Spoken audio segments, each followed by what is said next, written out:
All right, so I was searching for something to do, and I thought I would do something funny because my whole channel is supposed to be funny, right?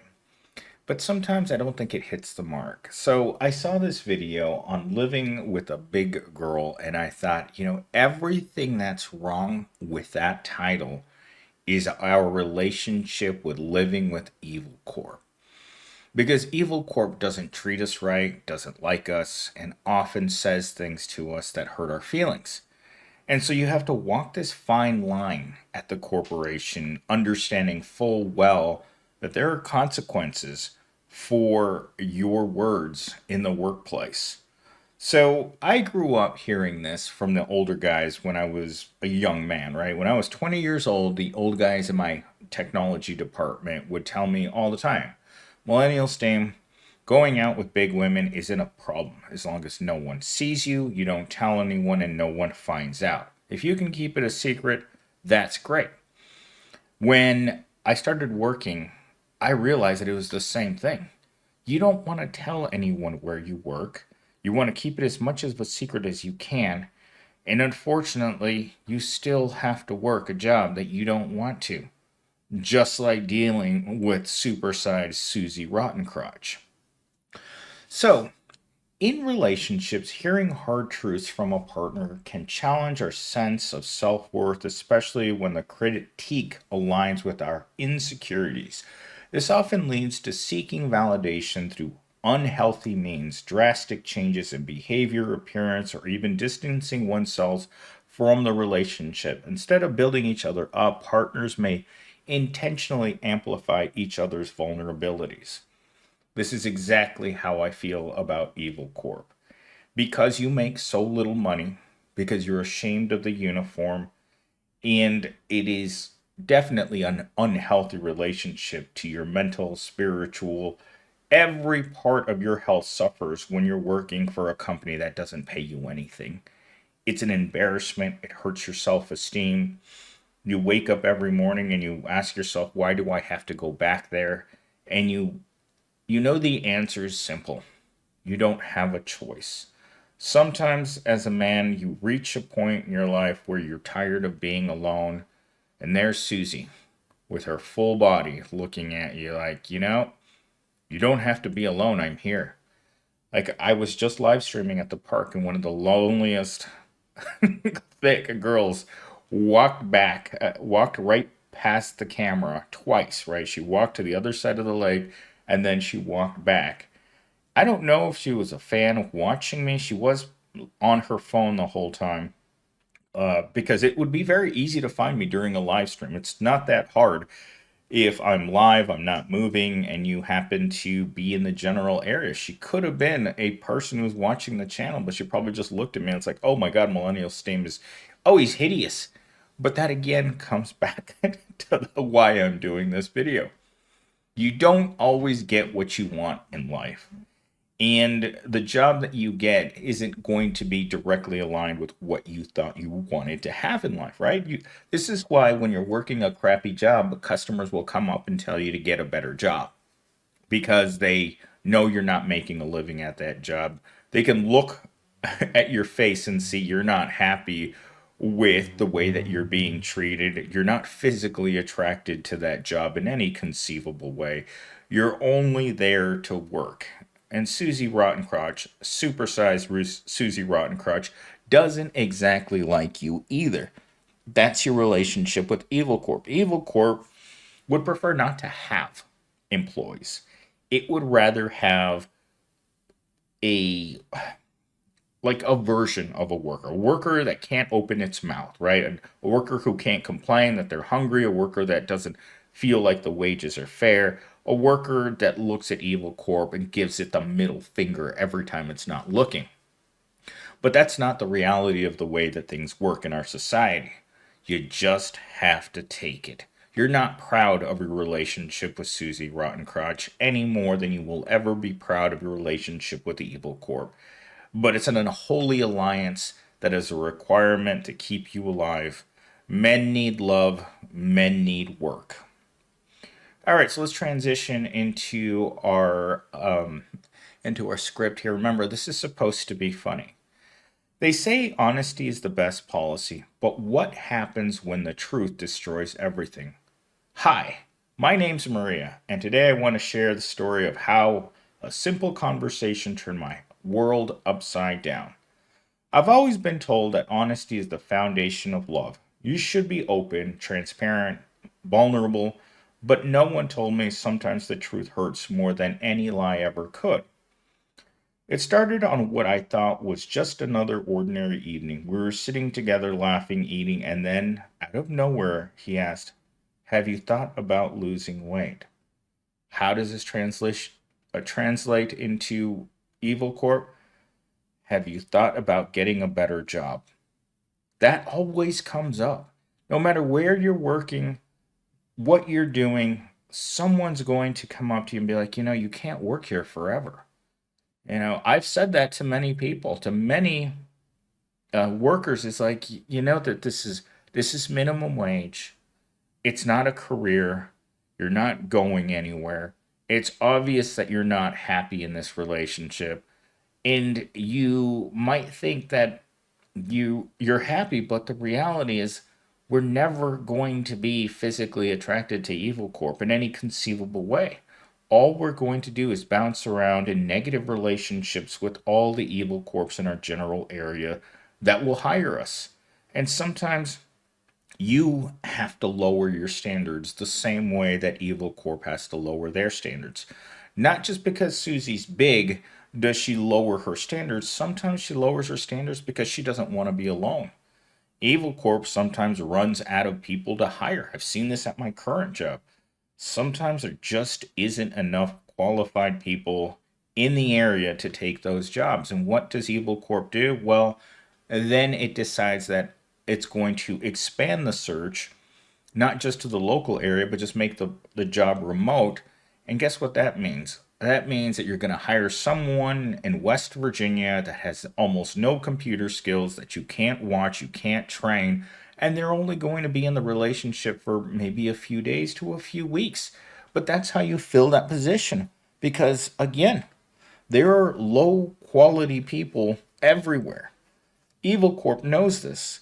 And it's having to get into these relationships with these people it doesn't want doesn't mean it's going to like them. Obviously, if they're going to pay you extremely low wages, treat you like crap, make fun of you, call you names, put you down all the time, it's an unhealthy relationship when we know this. But do we have a choice? No. And that's why you keep going back to that relationship. I couldn't believe it. I wasn't prepared. My heart sank. My mind raced. Was I not good enough? Had I become a burden? Yes. At Evil Corp, once you start demanding more than what they're willing to offer, if they offer you a 3% raise this year and you don't think that's enough, that being in this horrible relationship with Evil Corp that bends you over all the time and treats you badly and calls you names even while it's taking you from behind, yes, you do become a burden. That's why no corporation wants to have long term employees. They don't want you getting comfortable with large Susie Rottencrotch. They want you to come in, smack it around, and then move on. Because employees that stick around too long start demanding more. When you ask Susie if she's thought about losing weight, it's because, you know, it's become a burden. And so you're trying to make things more comfortable. The last thing that Susie wants to do is get on the treadmill and stop eating ho hos. She wants to stay comfortable the way that it is. Exactly the way corporations feel. You don't like it. You don't like anything about it. You don't like the smell. You don't like the taste. You don't like the pay. You don't like the environment. But guess what? It's what you can afford. I thought about all the nights we spent together, the love I thought we had. Was it all conditional, based on how I looked? Suddenly, his words, his honesty, felt like love and more like judgment. And here's the thing, he wasn't wrong. I had gained weight. Life had been hard, juggling work, taking care of my siblings, barely making ends meet. Fast food is cheap, and gym memberships aren't exactly my budget. He wasn't. saying anything I didn't already know, but hearing it from him. Yes, sometimes hearing the truth from an outsider really hurts. I mean, I've been asked that myself. It's like, why are you going out with that person? And I'm like, well, sometimes you get lonely. Sometimes you just need an entry level relationship with a person that you're not physically attracted to. You know it's not going to last a long time. You know that there are going to be certain smells that you're going to have to get used to, and there's going to be judgment from everyone around you because your whole family is going to ask you, it's like, what are you doing? Why are you going out with that person? Why did you take that job? And at the end of the day, you just have to put your head down and just tell everyone, I'm sorry that I failed everyone around me. I know this McDonald's uniform makes me look terrible, but I needed work because I needed money. And that's how large Susie Rottencrotch gets into your life. You need something and you have to get into a relationship that you otherwise wouldn't. Because most of us don't want to have a relationship with a job that we feel humiliated in. But do we ever really have a choice? Sometimes you lose a job and the only thing you can do is get back on the horse because you can't stay unemployed forever. And that great job that everyone tells you is out there that's going to provide you a living, give you a better quality of life, allow you to move up in the world out of the wage cage from minimum wage to a job that treats you with some respect, offers you the benefits that you want, and it's going to help you build the life that you've always dreamed about. Well, I'm here to tell you that sometimes that doesn't happen. And sometimes staying lifelong single is better than being with supersized Susie Rottencrotch, but it's not sustainable. You can't just decide that you're not going to get into a relationship because you don't like it. That's not an option for a lot of poor people. I haven't liked any of the jobs I've ever had in my entire life. I haven't had I haven't had the choice to get into a relationship with the person that I'm actually physically attracted to in my entire life. And that's because I can make that choice to stay single. You do make that choice because there's plenty of lower options out there. And you guys tell me this all the time in the comments. It's like, Millennial Stain, your standards are too high. Really? If I am going to choose someone and society is going to ask me why I did that to myself, are my standards really too high? Am I really choosing to be alone rather than being with the woman that I'm not physically attracted to for many obvious reasons?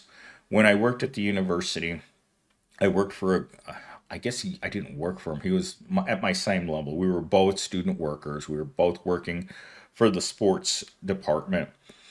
And one day, this kid was, I mean, to say that he was unattractive would be a giant understatement. He was a 1 out of 10.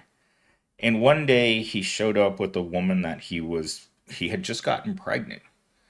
And he was the squirreliest, skinniest, strangest looking Eastern Indian guy you've ever seen. Computer science major. And she walks in and she looks like she's from Nebraska, blonde hair, 300 pounds. She outweighed him by at least 3 times. And she was pregnant.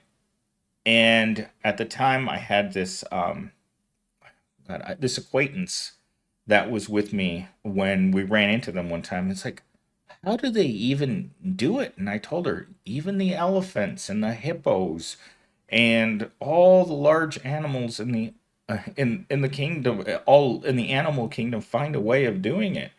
And she was just like mortified. Look how small he is compared to her. And he was absolutely in love. I mean, again, when you don't have a lot of choices, you sometimes can convince yourself that it's not that bad. I mean, there have been days. Not recently, but in previous years where I thought that working for Evil Corp wasn't that bad. At least I had a little money in my pocket. At least I had some sense of job security. At least the management wasn't uh, maniacal. But then it just gets worse as you realize that you're trapped in these circumstances. And even if you're not going to date them in the long term, right? You know that this is going to be just a short term. We're going to stay at my house. We're going to stay at your house. We are not going out to eat. We are not going to the movie theater. I am not going to pick you up and go to the park.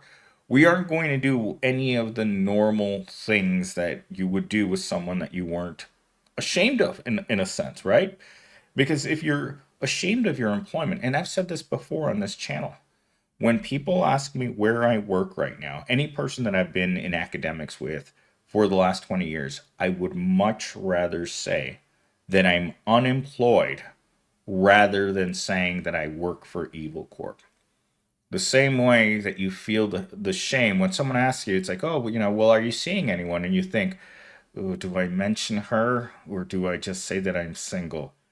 I would much rather say that I was single and that I wasn't seeing anyone and that I never planned on seeing anyone than admit to having to get onto that.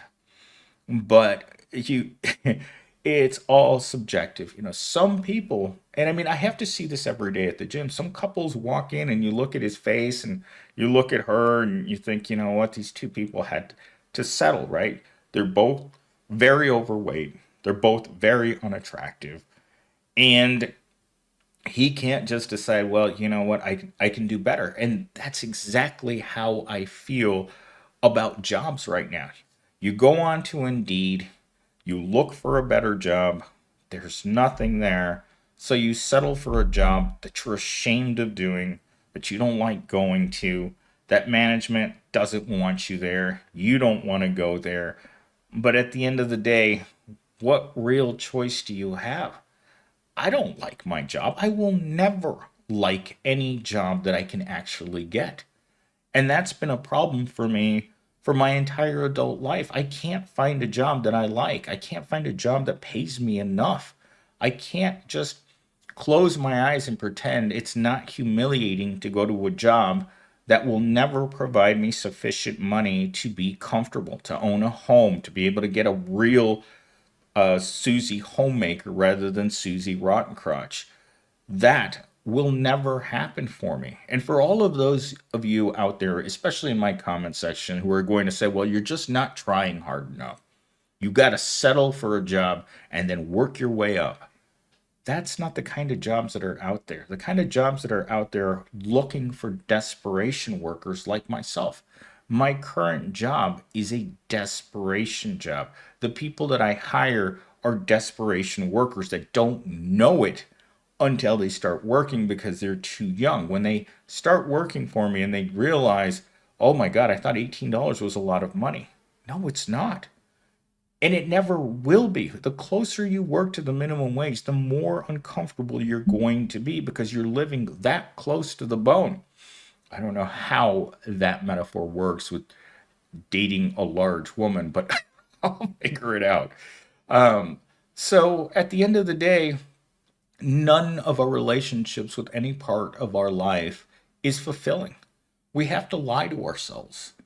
And to accept the humiliation in public is something that either we're going to have to let go, you're going to either let your self esteem drip into the toilet, or just say, so what?